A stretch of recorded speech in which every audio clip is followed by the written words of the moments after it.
Ito po, Gatchalian to lead Duterte impeachment trial as acting Senate President. Ayan po, si Gatchalian na po. Si Gatchalian na po ang magiging acting Senate President natin dito po sa impeachment. At mabuti po yan. Para sa akin kasi si Win Gatchalian, ano po neutral level, di ba? Di ba? Kesa po kay Cayetano, si Cayetano walang yapo yan, ulul yan eh. Aray ko. Di ba?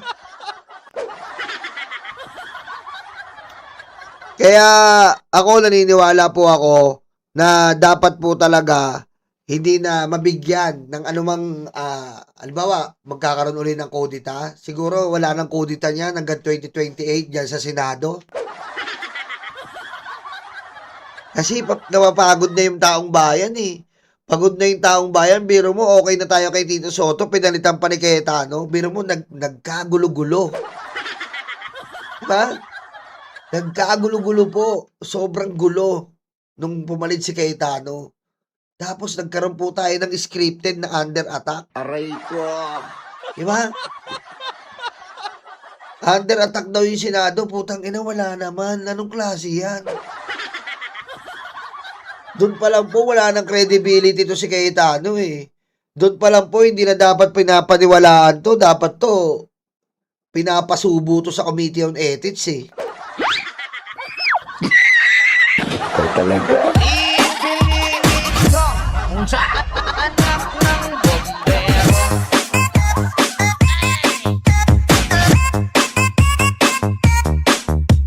Guo 出席习近平 Aray ko. Diba?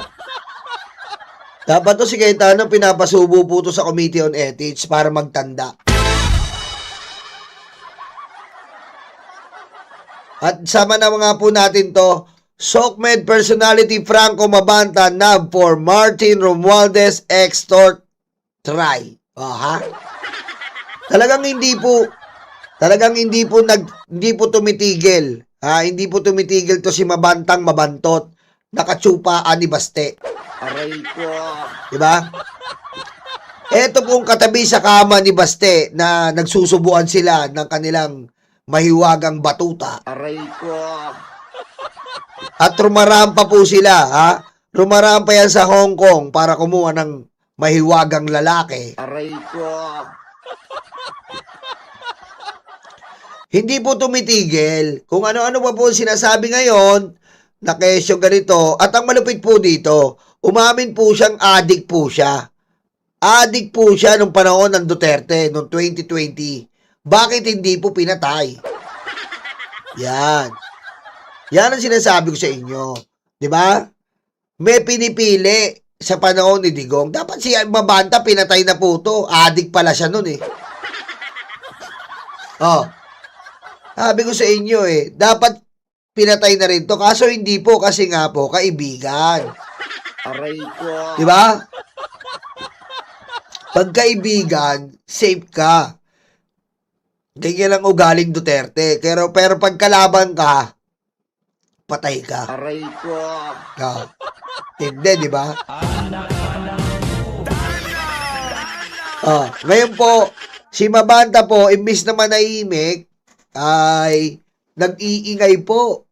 Talagang nagbibigay po sila ngayon ng maraming fake news para kung sakaling lumabas po ang kanilang investigasyon ay hindi po paniwalaan ng masa. No, no, no.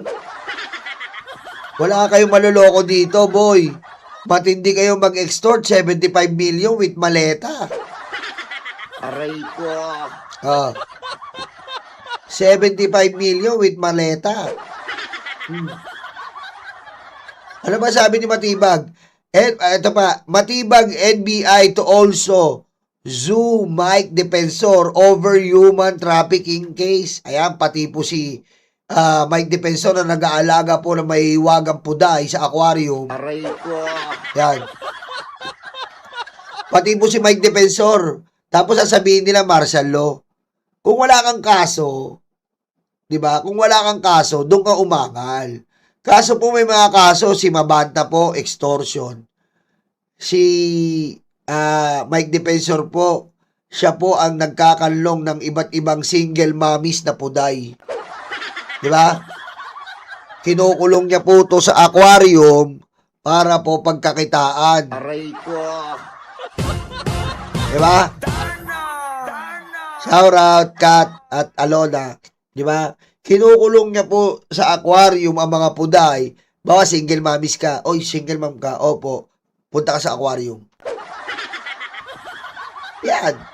Kung si Mabanta po ine-extort si Romualdez, biro mo, kitang-kita po siya.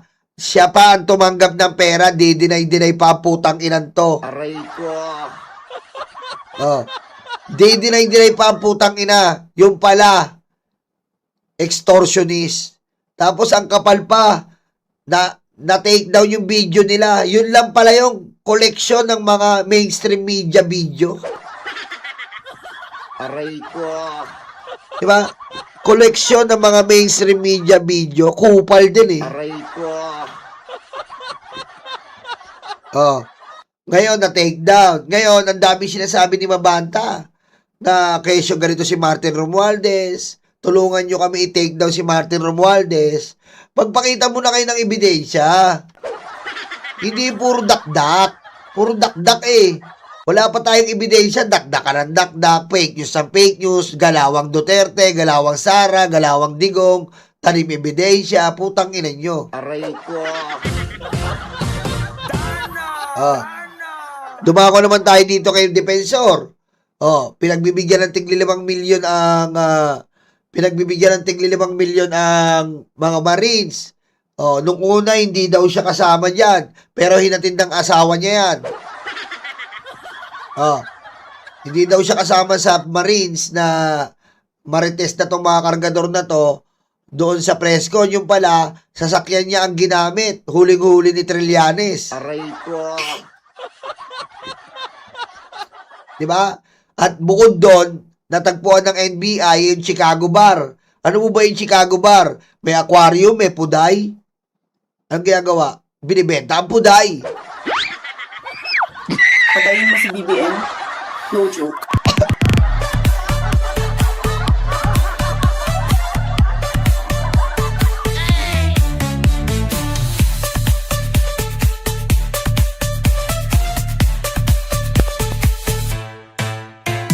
Diba?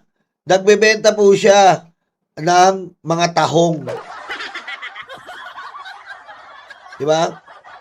Kaya nakasuhan po yan ng human trafficking. At ngayon nga po, iniintay ang ating resolusyon diyan sa human trafficking ni Mike Defensor.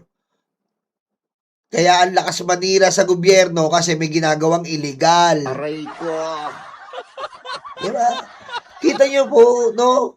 Nasasabihin nila martial law. Eh yung ginagawa nyo, lumalabag kayo sa batas, tas pag nahuli kayo, martial law. Taka ka ba? Aray ko. Diba? Tanga-tanga eh. Alam mo, Mike Defensor, hindi ka, bugaw talaga galawan mo. Binubugaw mo yung mga puday, binubugaw mo yung 18 kargador. Tapos ngayon, meron na naman po. May maparating pong bago, 24.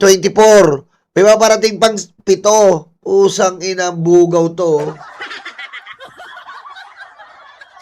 Ang daming imbento, ang daming hanash. Tapos pag nagsalita naman, palso-palso. Hindi alam yung lake sa dagat. Meron na silang iPhone 16e na wala pang nilalabas yung Apple. Pwede silang magpapalit ng 60 million sa money changer. Walang account limit. Aray ko. Bobo po. Bobo ah. Napaka-bobo talaga nito. Aray ko. Diba? Oh.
bayan hindi inisip.